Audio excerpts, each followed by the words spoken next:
Hello everyone. In this video, we are going to read the first poem of Unit 7.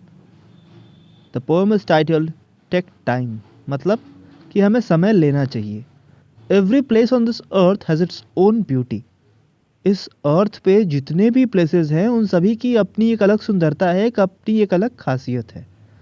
चाहे वो snow covered peaks हो, चाहे वो deep trenches of the ocean मतलब ocean के गहरे हिस्से हों, चाहे वो डेजर्ट हो, चाहे वो एवरग्रीन रेन फॉरेस्ट हो. The sights are breathtaking. Earth के हर हिस्से की अपनी खूबसूरती है और इनके जो नज़ारे हैं वो बिल्कुल ब्रेथ टेकिंग है. What fascinates you. अब आपको क्या आकर्षित करता है depends upon you. Which place do you want to visit and why. So it ask the question 2 कि आप कौन सा प्लेस विजिट करना चाहते हो और क्यों. Now let's read this wonderful poem that forms the syllabus of yours. Take time to gaze at a sunset sky where colors blaze to dazzle the eye. Take time to watch a moonlit sea and look in awe at a towering tree.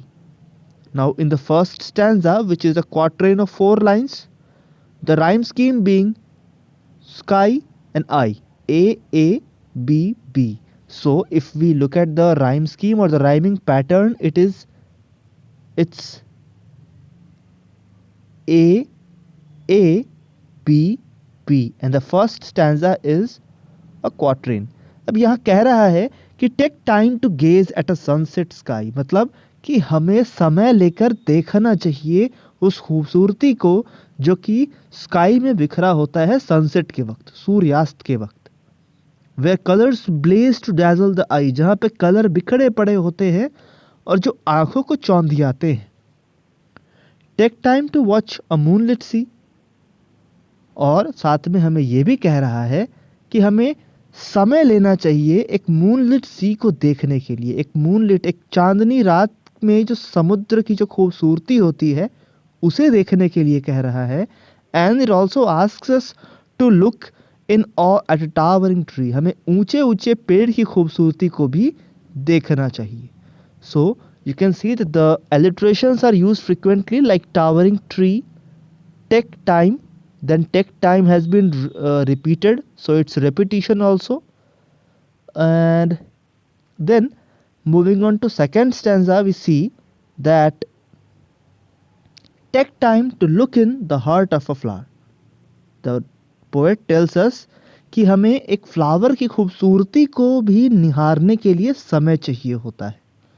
Adorned with diamonds from a gentle shower. क्योंकि सुबह के ओस और हल्की बारिश के बाद जो ये जो इनके जो फ्लावर्स होते हैं वो बिल्कुल ऐसे लगते हैं जैसे कि वो डायमंड्स से सजाए गए हों. Adorned means to get decorated, सजाना. Take time to view a mountain high with snowy peak against bluest sky.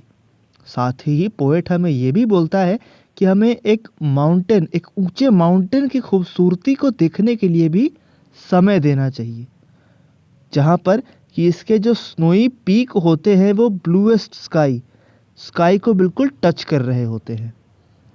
Take time to listen to song of birds, a pen sweet without need of words. Take time to tell your closest friend your love and loyalty will never and.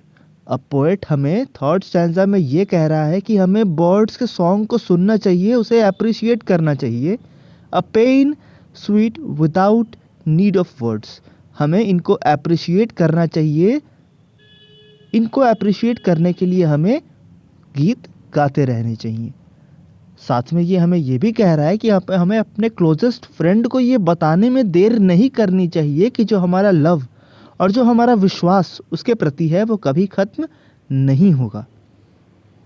Take time to stop and stand and stare. साथ में poet हमें ये भी कह रहा है कि हमें रुकना चाहिए, हमें चीज़ों में हड़बड़ी नहीं दिखानी चाहिए, थोड़ी देर इंतज़ार करना चाहिए और देखना चाहिए. At wonders round you everywhere. A poet हमें यह कह रहा है कि हमारे चारों तरफ हर एक चीज़ में एक अपनी अलग खूबसूरती है और हमें इन्हें देखने के लिए रुकना, ठहरना और इन्हें निहारना चाहिए. Stare. Take time to make time. Poet हमें कहता है कि हमें समय निकालने के लिए समय बनाना पड़ता है. For soon there may be no time, क्योंकि हो सकता है कि हमारे पास जल्द ही कोई भी टाइम ना बचे.